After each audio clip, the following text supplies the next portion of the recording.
और इस हत्याकांड में एक बहुत बड़ा खुलासा होने वाला है, वो मैं आपको बताने जा रहा हूं। सोनम ही हत्याकांड की मास्टरमाइंड थी। डेप्यूटी सीएम ने कहा है मेघालय के पुलिस ने सबसे पहले आरोपी आनंद को पकड़ा, आनंद के बाद राज और राज के बाद विशाल, ये सब लोग आए। आकाश की गिरफ्तारी हुई। वारदात के समय शिलांग में आनंद, आकाश और विशाल थे। वारदात के समय शिलांग में राज नहीं था। पुलिस के दबाव के बाद सामने आई सोनम। ये बड़ी अपडेट हम आपको बता रहे हैं। मेघालय के डेप्यूटी सीएम ने यह कहा है कि पुलिस ने दबाव बनाया, उसके बाद ये सोनम बाहर आई। लगातार जो तलाश की जा रही थी, और सबसे बड़ी खबर इसमें यह है कि इसमें मास्टरमाइंड सोनम है। शिलांग पुलिस क्या कह रही है वो सुनाते हैं आपको। The first person who was arrested is Akash Rajput, 19 years,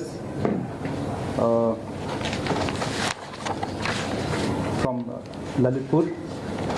The second person who was arrested was Shri Vishal Singh Chauhan, 22 years, from Indore.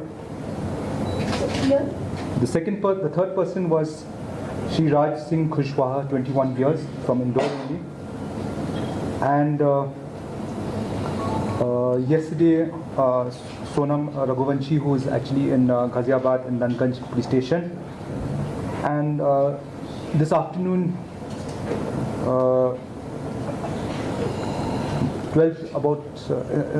in mid-noon, we had arrested Anand Kurmi, 23 years, in Basahari village, Sagar district, Madhya Pradesh.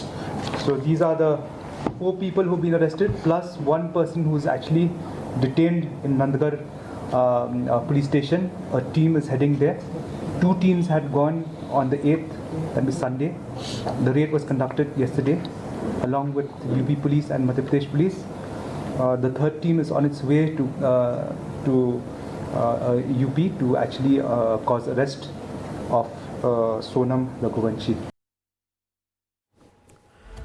अब आप इस पूरे मामले को ऐसे समझिए कि मेघालय की पुलिस शुरुआत से जांच कर रही थी, लेकिन अब एक ऐसा सवाल जो आप लोगों के जहन में भी आ रहा होगा कि सोनम शिलांग से उत्तर प्रदेश के गाजीपुर कैसे पहुंची। ये सबसे बड़ा सवाल है, क्योंकि सोनम ही अगर मास्टरमाइंड है, उसके बाद लगातार खुलासे हो रहे हैं। सोनम के ससुराल वालों ने भी गंभीर आरोप लगा दिए। सोनम के ससुराल वालों ने उसकी तस्वीरें जलाई हैं, और उसकी तस्वीर हम आपको दिखाते हैं कैसे जलाई जा रही हैं। ये आप देखिए, सोनम की हाल ही में शादी हुई राजा से, और आप देखेंगे वो तस्वीरें अब जला रहे हैं ससुराल वाले, क्योंकि जिस तरह के हत्याकांड को अंजाम दिया गया है, उसके बाद लाजमी है, परिवार वालों का कहना है कि हमारा एक लौता था, सीधा साधा बच्चा था, आखिर उसे क्यों मारा? जब रजामंदी थी शादी की, उसके बाद खुद ही टिकट किया, खुद ही लेकर गई, क्यों उसे मारा? ये ससुराल वाले पूछ रहे हैं, और उसकी तस्वीर भी जला दिया।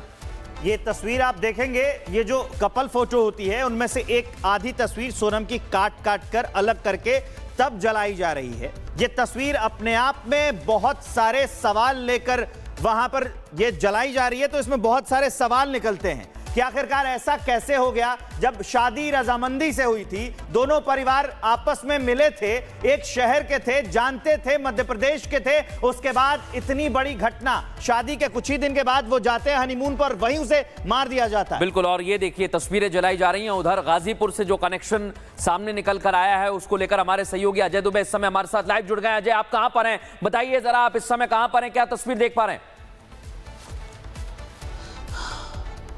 बिल्कुल, देखिए, वन स्टॉप सेंटर ये गाजीपुर का, देर रात जब वो मिलती है और जांच के बाद, इलाज के बाद इसी सेंटर में लाकर रखा गया है सोनम को। सोनम इस सेंटर के अंदर मौजूद है। ये सखी वन स्टॉप सेंटर है गाजीपुर में, और यहाँ पर तमाम इलाज के बाद इसे लाकर रखा गया है। अब महत्वपूर्ण ये हो जाता है कि जब देर रात वो मिलती है ढाबे पर, अपने परिजनों को फोन करती है ढाबे के मालिक का नंबर लेकर, और उसके बाद जब परिजनों को जानकारी देती है, परिजनों की तरफ से इंदौर पुलिस को जानकारी दी जाती है, इसके साथ ही पूरा संवाद होता है, और गाजी गाजीपुर पुलिस पहुंचती है, उसे वहां से रिसीव करती है और जो अस्पताल यहां पर दिखाई दे रहा है पीछे की तरफ ट्रॉमा सेंटर के आगे, उस अस्पताल में प्राथमिक जांच और इलाज कराई जाती है और फिर वन स्टॉप सेंटर जो ये है उसमें इस समय रखा गया है सोनम को। और जिस तरीके से पूरा घटनाक्रम घटा है, सुबह जब सोनम के मिलने की खबर आई तो एक तसल्ली का भाव दिखा कि कम से कम सोनम तो सुरक्षित मिली, लेकिन जब जानकारी मेघालय पुलिस की तरफ से दी गई कि इस पूरी हत्या की साजिश के पीछे कोई किरदार है तो वो खुद सोनम है, तो अब परिजन जो है राजा रघुवंशी के हो या फिर खुद सोनम के हो वो भी अवाक है।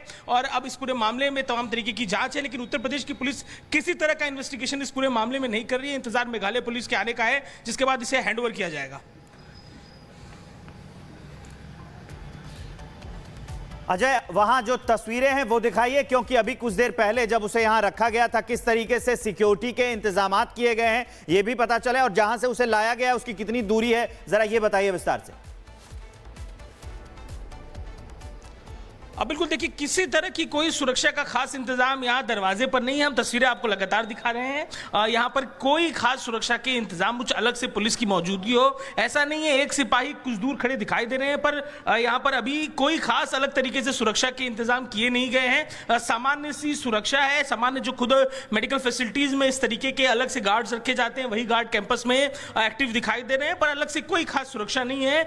ये इमारत और इसके ठीक बगल में वो मेडिकल सेंटर है जहां पर उसकी जांच और इलाज की गई थी और उसके बाद लाकर इस सेंटर में रख दिया गया। इस समय मौजूद है वो, और इलाज के बाद जिस तरीके से बदहवास सी तस्वीरों में वो दिखाई दे रही हैं, बदहवास हालत में दिखाई दे रही हैं। जो ढाबे में लोग मौजूद थे उनसे कहा कि मेरा भी अपहरण हुआ था और मुझे लाकर यहां छोड़ दिया गया है, ये बात भी निकलकर सामने आ रही है। लेकिन इंदौर पुलिस, मेघालय पुलिस के इन्वेस्टिगेशन में जो क्लूज निकल के आए हैं, उन डॉट्स को जब कनेक्ट किया जा रहा है तो सीधे तौर पर तमाम डॉट्स इशारा कर रहे हैं तो सोनम की तरफ कर रहे हैं। इस पूरे साजिश के पीछे सोनम का किरदार ही दिखाई। शिलांग पुलिस का वेट किया जा रहा है, वो आएगी और सोनम को लेकर अपने साथ जाएगी।